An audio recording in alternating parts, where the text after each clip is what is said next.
दोस्तों ज्यादातर लोग जब भी ETF का पोर्टफोलियो बनाते हैं तो उनका एक गोल होता है रिस्क को कम से कम करना। लेकिन इस वीडियो में हम इसका उल्टा करेंगे। इस वीडियो में हम 5,000 रुपए के अंदर एक ऐसा पोर्टफोलियो बनाएंगे जिसका सिर्फ एक मकसद होगा, ज्यादा से ज्यादा रिटर्न्स देना, ऑफ कोर्स इंडेक्स से। एंड इसके लिए हम एक काफी फेमस जो स्ट्रेटेजी है जिसका बड़े बड़े लोग यूज करते हैं उसका यूज करेंगे। उसका नाम है core and satellite strategy. Plus इसमें थोड़ा सा गोल्ड भी होगा, थोड़ी सी सिल्वर भी होगी और इसमें थोड़ा सा डेट भी होगा। तो अगर आप एक लंबे टाइम तक के लिए निवेश करना चाहते हो और आप ETF के थ्रू निवेश करना चाहते हो, आप रिस्क को अच्छे से समझते हो, आपका रिस्क एपिटाइट ज्यादा है, तो ये वीडियो आपके लिए है, देखते रहिए। तो सबसे पहले जानते हैं कोर एंड सैटेलाइट फॉर्मूला। तो बड़े इन्वेस्टर और फंड मैनेजर जब एक अग्रेसिव पोर्टफोलियो बनाते हैं तो वो किसी भी कीमत पर एक जगह अपना सारा पैसा निवेश नहीं करते, चाहे वो एक हाई रिस्क वाला पोर्टफोलियो ही क्यों ना हो। वो यूज करते हैं कोर एंड सैटेलाइट अप्रोच। तो ये कोर क्या होता है? तो ये कोर आपका हाई कन्विक्शन और हाई रिस्क एक बेट होती है। अब इसमें आपका कोई एसेट हो सकता है, कोई स्टॉक हो सकता है, कोई ETF हो सकता है या कोई म्यूचुअल फंड हो सकता है। ये इस बात पर डिपेंड करता है कि जो फंड मैनेजर है या जो इन्वेस्टर है उसे उस स्टॉक या उस एसेट पर कितना ज्यादा अपसाइड दिखता है, उसे कितना ज्यादा उस पर भरोसा है, और चाहे वो कितना ही वॉलेटाइल हो। अब ये सैटेलाइट क्या होता है? तो सैटेलाइट कंपैरेटिवली छोटा होता है और ये थोड़ा सा स्टेबल होता है, और जो कोर है उसके स्विंग्स को ये थोड़ा सा बैलेंस करता है बिना ग्रोथ को डिस्टर्ब किए। तो इस तरीके से कोर और सैटेलाइट का यूज करके हम एक पोर्टफोलियो को डिजाइन करेंगे। लेकिन उससे पहले आपको समझना होगा एसेट एलोकेशन के बारे में। दोस्तों अगर अब तक इस वीडियो से थोड़ी सी वैल्यू मिलती है तो प्लीज इस चैनल को सब्सक्राइब जरूर करना। आपके लिए सब्सक्राइब करना फ्री है, लेकिन एक क्रिएटर के तौर पर मेरे लिए बहुत बहुत जरूरी है। तो एसेट एलोकेशन के लिए हम फॉलो करेंगे 70-20-10, यानी कि 70% पैसा जाएगा आपका इक्विटी में। अब आपके लिए एक सवाल आ सकता है कि इतना ज्यादा पैसा इक्विटी में? मैंने आपको पहले ही बता दिया है, ये एक हाई रिस्क पोर्टफोलियो है। इसका मेन मकसद है ज्यादा से ज्यादा रिटर्न्स देना। चाहे इसका रिस्क थोड़ा सा बढ़ जाए, लेकिन हमारा फोकस है वो ज्यादा रिटर्न्स पर है।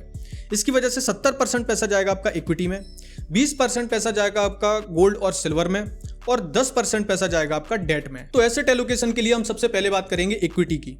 और इक्विटी में हमारा जो कोर है उसके लिए जो हमने ETF चूज किया है उसका इंडेक्स है निफ्टी स्मॉल कैप 250। अब आप मेरी स्क्रीन पर देखिए, यहाँ पर ये निफ्टी स्मॉल कैप 250 का जो इंडेक्स है इसकी सारी डिटेल्स दी गई है इसकी फैक्ट शीट में।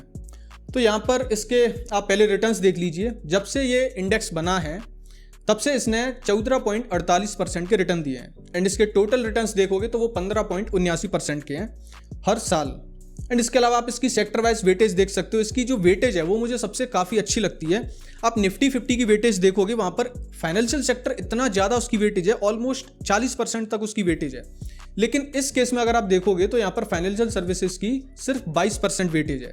इसके अलावा हेल्थ केयर की भी अच्छी वेटेज है, कैपिटल गुड्स की भी अच्छी वेटेज है, उसके अलावा ऑटोमोबाइल की भी अच्छी वेटेज है, केमिकल की भी अच्छी वेटेज है। इसके अलावा आप कंपनीज की वेटेज भी देख सकते हो कि किस कंपनी की इस इंडेक्स में वेटेज कितनी है। तो कहने का मतलब ये है कि ये जो ETF है, यानी सॉरी ये इंडेक्स है, इंडेक्स में वेटेज काफी अच्छे से डाइवर्सिफाई है। यानी आपका एक जो पैसा है वो किसी एक सेक्टर में जाके निवेश नहीं हो रहा, काफी सारे सेक्टर में आपका पैसा जाकर डाइवर्सिफाई हो रहा है। तो ये तो आपका इंडेक्स है। इस इंडेक्स के लिए जो ETF है वो 2 ETF हैं, लेकिन मैं यूज करने वाला हूं HDFC SML 250 का, और इस ETF का प्राइस है वो है 182 रुपए। और सबसे अच्छी चीज इस ETF की ये है कि सिर्फ 182 रुपए में आपका पैसा टॉप स्मॉल कैप 250 कंपनीज में डाइवर्सिफाई होता है।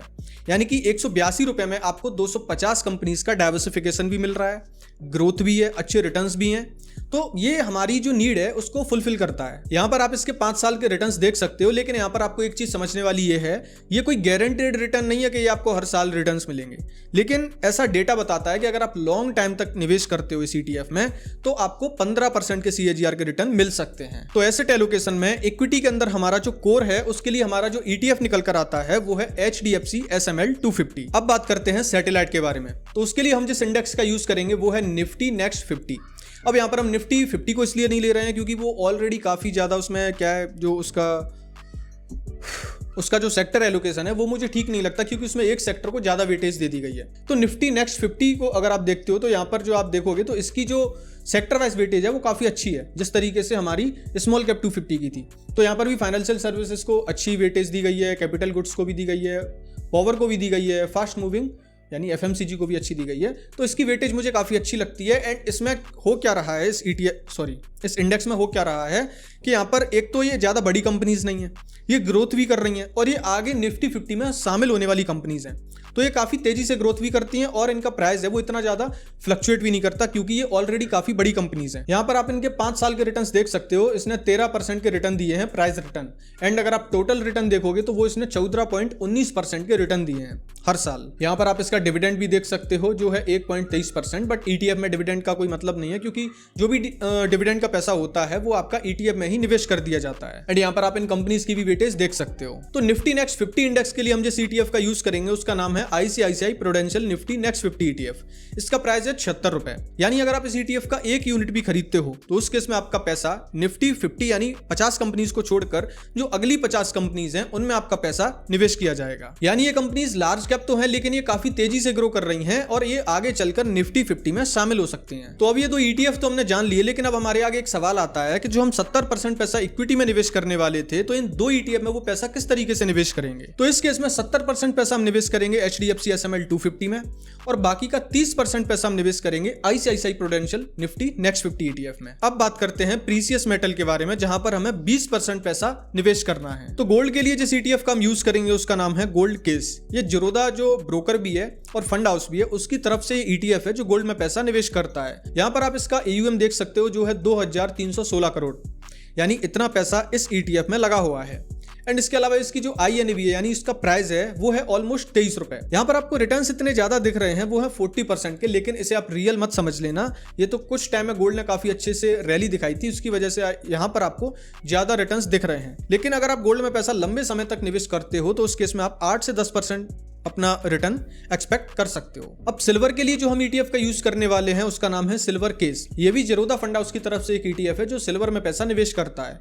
यहाँ पर इसका जो AUM है वो है 1135 करोड़ और यहाँ पर आपको रिटर्न्स बहुत ही ज्यादा दिख रहे हैं। मैंने आपको पहले भी बता दिया, इन रिटर्न्स को भी रियल मत समझ लेना, क्योंकि पिछले टाइम में गोल्ड और सिल्वर ने काफी अच्छे से रैली दिखाई है। एंड यहाँ पर जो इसका प्राइस है जिसे INAV बोलते हैं वो है 22 रुपए। तो 22 रुपए और गोल्ड का भी 23-24 रुपए था, तो इनके प्राइस जो है वो काफी कम है। आप काफी ज्यादा क्वांटिटीज में इनके यूनिट्स खरीद सकते हो। अब इस गोल्ड और सिल्वर के ETF में अच्छी चीज ये है कि इसमें मैं पर्सनली निवेश करता हूं, इसलिए मैंने इन पर काफी ज्यादा रिसर्च की और इन दोनों ETF का जो एक्सपेंस रेशियो है इस कैटेगरी में जितने भी ETF है उन सबसे कम है।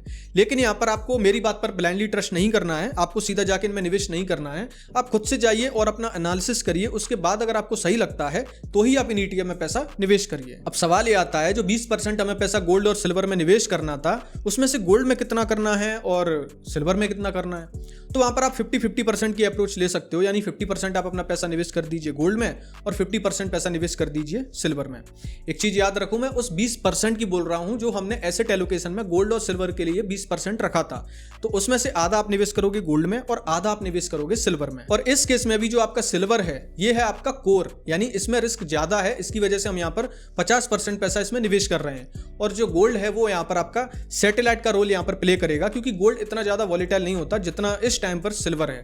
तो इसकी वजह से ये भी हमारा पोर्टफोलियो को काफी अच्छे से फुलफिल करता है ये दो ETF। अब बात करते हैं डेट की, कि डेट में अगर हमें पैसा निवेश करना है जो कि हमने 10% रखा था अपने एसेट एलोकेशन का, तो उसके लिए हमारे पास कौन सा ETF है। तो उसके लिए हमारे पास जो ETF है उसका नाम है लिक्विड केस। ये भी जिरोधा फंड हाउस की तरफ से एक ETF है। इसमें जो पैसा निवेश किया जाता है वो आपका try party repo government securities में निवेश होता है, टी बिल्स में निवेश होता है, कैश इक्विवेलेंट्स जैसे गवर्नमेंट सिक्योरिटीज में पैसा निवेश होता है। तो यानी कि इनका जो पैसा वो रिस्क जिनमें सबसे कम होता है ना, वहां पर आपका ये पैसा निवेश करते हैं। और लिक्विड में अगर बात की जाए ना, यानी लिक्विड ETFs की अगर बात की जाए ना, तो वहां पर दो ETF निकल कर आते हैं, एक है लिक्विड 20 और एक है लिक्विड केस। तो लिक्विड 20 को मैंने इसलिए नहीं रखा यहाँ पर क्योंकि उसका जो प्राइस है ना वो बढ़ता नहीं है, वो हमेशा 1000 ही रहता है लिक्विड 20 का।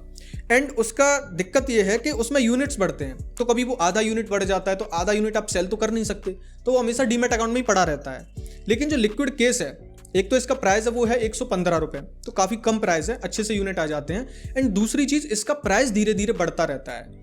तो यहाँ पर आपको एक FD के बराबर यहाँ पर रिटर्न आराम से मिल जाएंगे, 6 से 7% के रिटर्न आपको ये सालाना दे देगा। और इसका AUM भी काफी अच्छा है, इसमें लिक्विडिटी का कोई भी इशू नहीं है। पर्सनली मैं इन ETF में, यानी जो जिरोधा की ETF थे, गोल्ड केस, सिल्वर केस और लिक्विड केस, मैं इनका पर्सनली काफी ज्यादा यूज करता हूं। लेकिन अगर आपको समझ आते हैं तो ही आपको इनमें पैसा लगाना है। लेकिन लिक्विड के लिए अगर आपको पैसा रखना है, यानी आप कभी भी उसे कैश में कन्वर्ट कर सकते हो। और इसकी आपको जरूरत क्यों है, क्योंकि अगर आपको कोई अपॉर्चुनिटी फंड रखना है या कुछ भी रखना है, जिस पैसे की आपको 2 महीने बाद या 4 महीने बाद जरूरत पड़ेगी, तो उस केस में लिक्विड केस यहाँ पर काफी अच्छा ETF निकल कर आता है, क्योंकि इसका प्राइस भी धीरे धीरे बढ़ता रहता है। अब बात करते हैं रिस्क के बारे में। देखो, एक चीज मैं यहाँ पर क्लियर कर दूं, ये पोर्टफोलियो काफी ज्यादा रिस्की है, क्योंकि हमें टोटल 70% पैसा हमने इक्विटी में निवेश किया और उसमें से भी 70% पैसा हमने सिर्फ और सिर्फ स्मॉल कैप में निवेश किया है। तो जो स्मॉल कैप में हमने निवेश किया है, तो आप यकीन मानिए जब भी मार्केट में अगर थोड़ा सा भी करेक्शन होगा तो स्मॉल कैप स्टॉक आराम से 30 से 40% नीचे आ जाते हैं, तो आपको वॉलेटिलिटी काफी ज्यादा महसूस होगी। तो इस पोर्टफोलियो में आपको तभी निवेश करना है जब आप वॉलेटिलिटी को झेल सकते हो, आपका रिस्क एपिटाइट ज्यादा है और आप लंबी अवधि के लिए पैसा निवेश करना चाहते हो। दूसरी चीज यहाँ पर समझने वाली बात यह है कि इस पोर्टफोलियो में मैंने लिक्विड केस को तो रखा है, लेकिन ये सिर्फ 10% है। इसको आप इमरजेंसी फंड की तरह ट्रीट मत करना। मेरा सजेशन आपको ये है कि इस पोर्टफोलियो की तरफ आपको तभी जाना है जब आपका जो इमरजेंसी फंड है वो पहले से कहीं अलग है, चाहे आपने FD किया या किसी भी लिक्विड फंड में पैसा निवेश किया है या किसी लिक्विड ETF में पैसा निवेश किया है। तो इस पोर्टफोलियो की तरफ आपको तभी जाना है तब आपकी 2-3 चीजें क्लियर हैं, आपका हेल्थ इंश्योरेंस, लाइफ इंश्योरेंस और आपका इमरजेंसी फंड। अब बात करते हैं रीबैलेंसिंग के बारे में। तो क्योंकि हमने इक्विटी में काफी ज्यादा पैसा निवेश किया है और उसमें भी हमने स्मॉल कैप में ज्यादा पैसा निवेश किया है, तो अगर मार्केट ने अच्छा परफॉर्म कर दिया 1-2 साल के अंदर, तो आपका होगा क्या, धीरे धीरे जो आपका वेटेज है वो सबसे ज्यादा स्मॉल कैप में हो जाएगा, क्योंकि हमने इक्विटी में भी 70% पैसा सिर्फ स्मॉल कैप में निवेश किया है। तो आपको 1 साल में हमेशा ये ट्रैक करना है कि कहीं ऐसा तो नहीं हो रहा कि अब आपका पूरा पोर्टफोलियो सिर्फ और सिर्फ स्मॉल कैप पर ही डिपेंड हो गया है, क्योंकि फिर वहां पर स्मॉल कैप में थोड़ा सा भी मूवमेंट आएगा वो आपके पोर्टफोलियो को ज्यादा इंपैक्ट करेगा। तो उस केस में आपको करना क्या है, अगर ऐसा होता है तो स्मॉल कैप में आपको थोड़ी बहुत प्रॉफिट बुकिंग कर वो पैसा अपना गोल्ड में डालना है, सिल्वर में डालना है, या आपको निफ्टी नेक्स्ट 50 का जो ETF था उसमें डालना है। इससे आपका जो पोर्टफोलियो है ना वो बैलेंस तरीके से काम करेगा, उसमें ज्यादा वो पोर्टफोलियो ज्यादा आपका डिपेंड नहीं हो जाएगा स्मॉल कैप पे। तो इस चीज का आपको हमेशा खास ख्याल रखना है, और अगर आप इसकी टाइम से रीबैलेंसिंग नहीं करते हो तो वो फिर आपके लिए अनकंट्रोल्ड रिस्क हो जाएगा, वो आपके कंट्रोल से बाहर होगा और आपका पोर्टफोलियो काफी ज्यादा फ्लक्चुएशंस उसमें दिखेंगे और वो अलग ही तरीके से बिहेव करेगा। तो ये चीज काफी ज्यादा जरूरी है। अब आपने इस वीडियो में एक 5,000 रुपए का ETF का पोर्टफोलियो तो बना लिया, लेकिन अगर आपको सेक्टर वाइज ETF को जानना है कि एक ही वीडियो में आपको सारे ETF के बारे में बता दूं जितने भी इंडियन स्टॉक मार्केट में अवेलेबल हैं, तो आप मेरा ये वाला वीडियो देख सकते हो।